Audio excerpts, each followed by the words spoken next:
ગાંધીધામના સપનાનગર પાસે થયેલ બબાલ વચ્ચે બે પોલીસ કર્મીઓએ બહાદુરી દેખાડી પરિસ્થિતિ કાબૂમાં લાવી।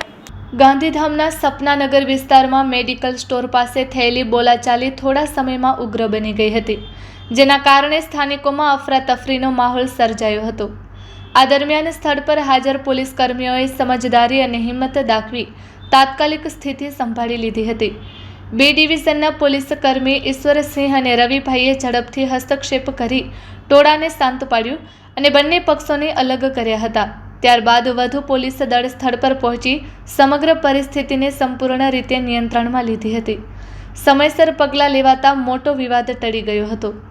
Report by Bharti Makhijani, Gandhidham.